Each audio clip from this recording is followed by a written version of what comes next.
inclusivity in all parts of the country. Coalition of civil society staged a protest at the Lagos State Police Command headquarters against detention of Alan Shore by the police in Abuja. On the foreign scene, U.S. President Donald Trump pauses grants, loans and other federal assistance, according to a leaked government memo. Details of these will come to you shortly. Stay with us.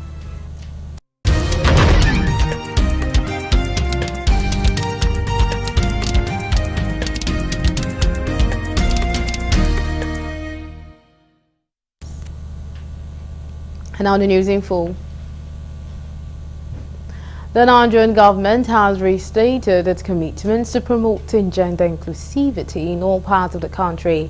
Vice President Kashim Shettima made a declaration on Tuesday while briefing journalists on plans for the forthcoming Gender Inclusion Conference themed Breaking Down Barriers and Building Resilience for Sustainable Economic and Financial Inclusion for Women. The Vice President, who was represented by his Deputy Chief of Staff, Ibrahim Hadija, revealed that the event will take place at the State House Conference Center on Thursday and Friday this week, highlighting the importance of women and the need to empower them for national development. The Vice President said the flagship initiative is part of the implementation of the recommendations of the ASO Accord for Economic and Financial Inclusion. He said it will provide a pivotal platform to promote dialogue, collaboration, and actionable solutions aimed at empowering women and addressing official issues of gender equality across Nigeria and the African continent. We are gathered here for this press briefing and on the upcoming event coming up on Thursday and Friday, that is 30th and 31st of January 2025. The event is about gender inclusion, so it's about unveiling the gender inclusion aspect of the ASO Accord. The conference will provide a platform to address pressing challenges related to women's economic empowerment and inclusion from a holistic perspective. The flagship initiative is part of the implementation of the recommendations of the ASO Accord for Economic and Financial Inclusion. It will provide a pivotal platform to promote dialogue, collaboration, and actionable solutions aimed at empowering women and addressing official issues of gender equality across Nigeria and the African continent. That is going on, that is going to come up on the 30th and 31st of January 2025. As earlier highlighted by the Deputy Chief of Staff, no nation can attain full national development without harnessing the full potential of its women. And the She Included project is a component of the ASO Accord initiative.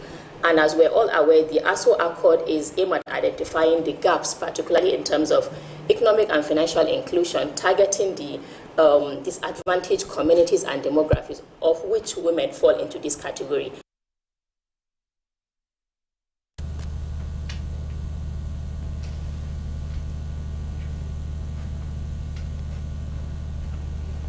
The House of Representatives Committee on Petroleum Upstream has raised concerns over the budget figures presented by the Nigeria Extractive Industries Transparency Initiative, describing them as unrealistic and failing to reflect the nation's current economic challenges.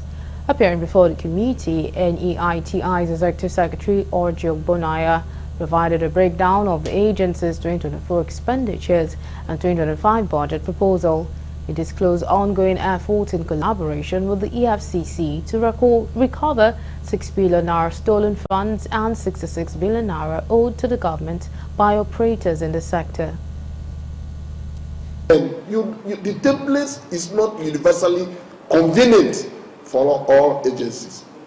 You find the operations that are peculiar to NEITI. For instance, NEITI is an international. There are basic obligations that we owe the country to comply and remain compliant to the international.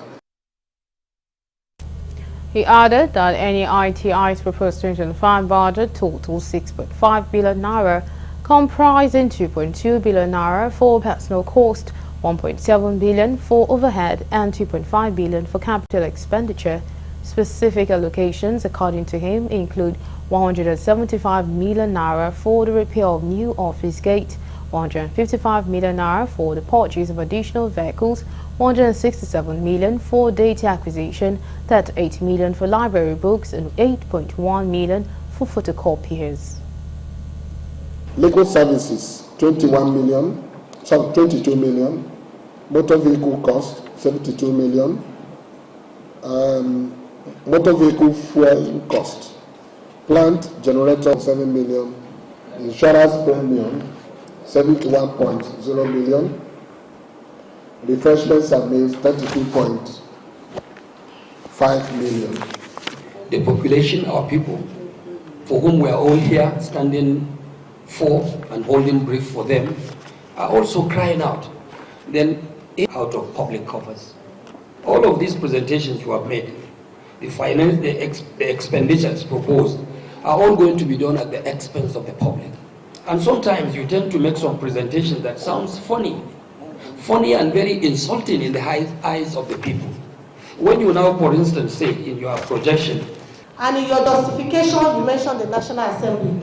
I can't remember this committee inviting us to come for oversight, to come and eat in your establishment. So refreshments and meals, 32 million naira.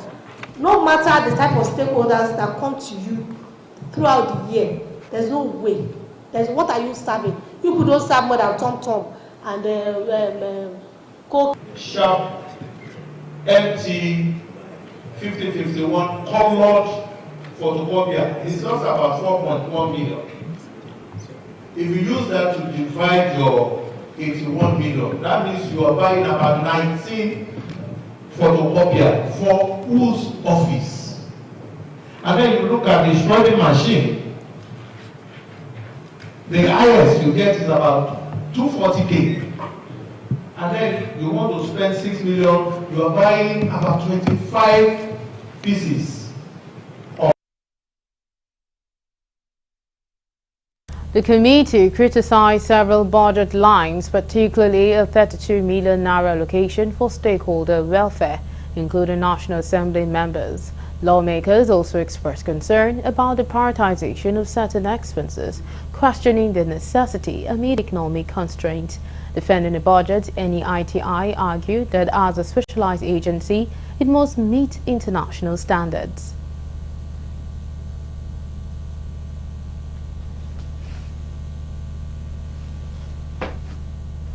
Coalition of Civil Society and Arts of Omoyele Sowore by the police in Abuja.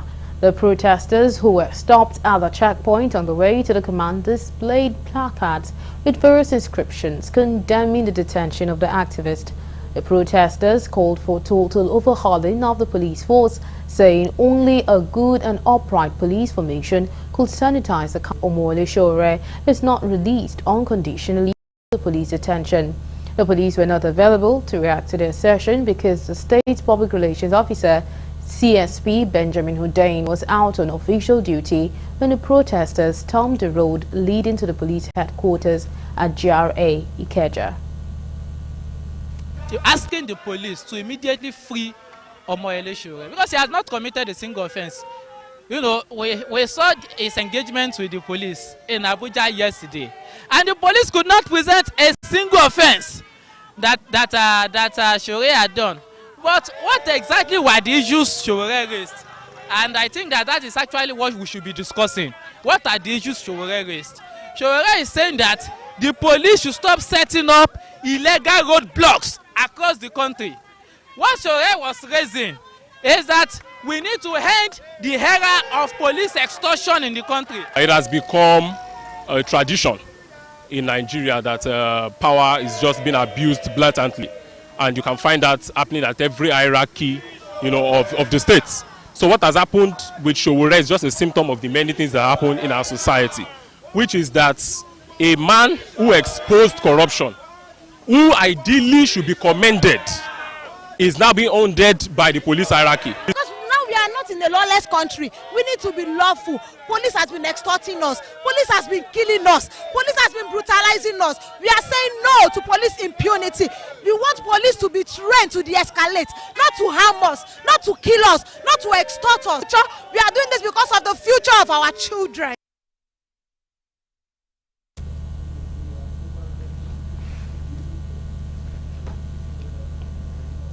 Many communities in Kajuru local government area of Kaduna State, northwest Nigeria, have been displaced by unknown terrorists, with many killed and kidnapped. Kajuru is 35 miles southeast of the state capital, Kaduna, have suffered from attacks in recent time, predominantly inhabited by the Abara and the Bagi ethnic group, who are mainly farmers and overwhelmingly Christians. Galaxy TV correspondent Bozan Yakusak sent in this report. These locals traveled from several communities in the to take refuge where they live as internally displaced persons. Most of them say they have been displaced from their ancestral lands and they've abandoned their homes and farmlands because of persistent attacks by terrorists. As they recount the ordeal, they say kidnapping, attacks and killings occur almost on a daily basis without any government's presence. Due to insecurity in Liberia entirely. In fact, many people have left Liberia because of insecurity. Some people have been killed, many of them. So if you leave your house, you go in the bush for help yourself. In fact, they will follow you, either they will kill you or they will carry you in the bush. Okay. Due to the kidnapping people. Okay. Obadiah Zanka. He said at least 50 members of this community are still in the hands of kidnappers because they cannot afford the amount the kidnappers are demanding as ransom. What happened to my hand? Kidnapper shooting me with my brother, and even my brother was left now. He was shooting up, kidnapping. Now in their bush, there are a lot of people. They will reach like 15 people now in their hand now. Okay. They are asking for money. Okay. Yeah. We are just managing ourselves and what we are getting. We know even gather our food in our farming. We are the one where we are just managing ourselves. Some people are helping us and giving us some food. Some women living at the IDP camp, mostly widows, say feeding has always been a challenge because of their children. They are appealing to President Bola Tinubu and all people in authority to come to their aid as they want to go back to their ancestral land and continue with their livelihood as they are predominantly farmers. We need help from the government, and but now we are in Kasomageni because of the incident that happened with us. So we need the help of the government to come and assist us. They have been killing us, kidnappers have been entering our village. They have been killing our brothers, our sisters. They have burned our homes. They have been killing our husbands. So now we are out of the village. Now we are in Kasomageni, and we need the government help to come and help us. We are get 5 children. We beg for Honorable Tinubu may help us. President Tinubu may help us with soldier. We want to go back for our village. May help us because we don't get the thing where we go feed the children for this village, for this town. Now kidnappers. Yes, okay. And now kidnappers drive us for our village.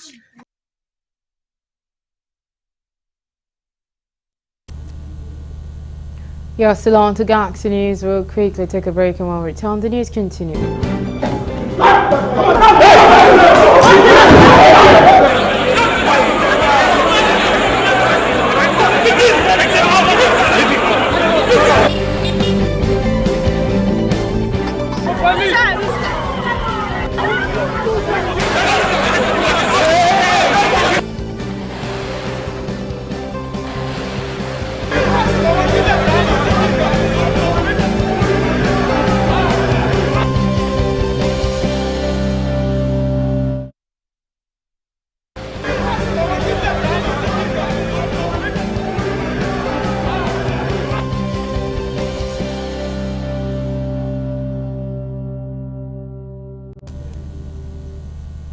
We're glad to have you back. Now, for more update and latest news, please visit our website www.galaxytvonline.com. Connect with us on our X handle at Galaxy TV. Subscribe to our YouTube channel, youtube.com/Galaxy TV News. You can follow and interact with us on our Facebook page, facebook.com/Galaxy TV. Remember to follow and tag us on our Instagram page at Galaxy TV. Our social media platforms are user-friendly and can always accommodate your live update and comment, as you can easily scan our IG QR code.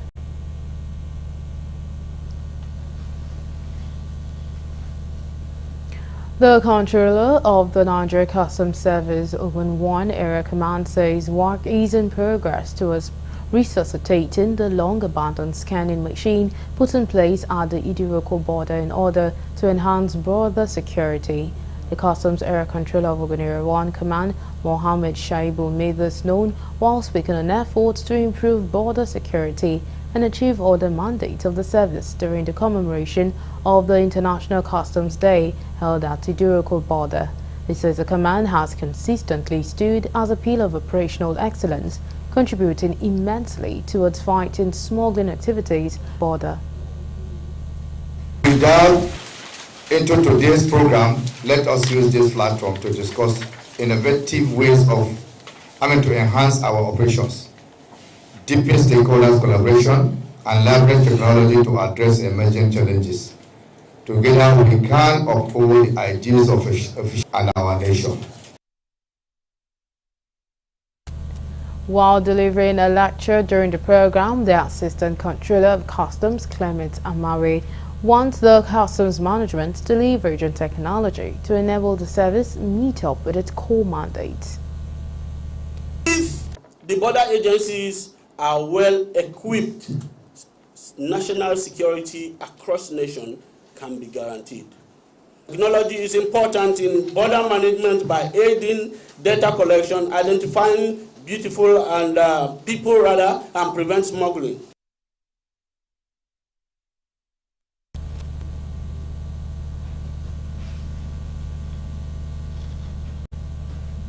The Ogun State High Court has reversed the installation of Alexander McGregor as the Olu of Orile Ilawo, declaring the process illegal.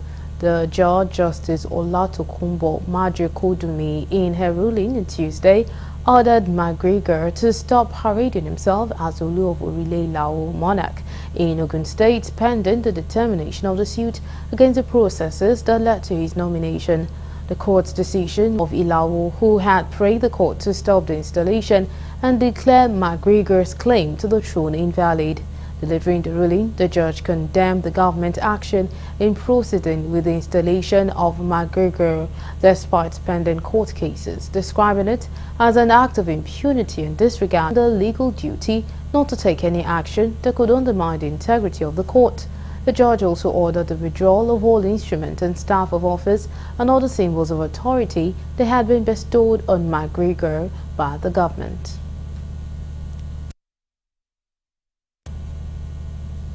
And now we'll move over to the foreign desk for more news.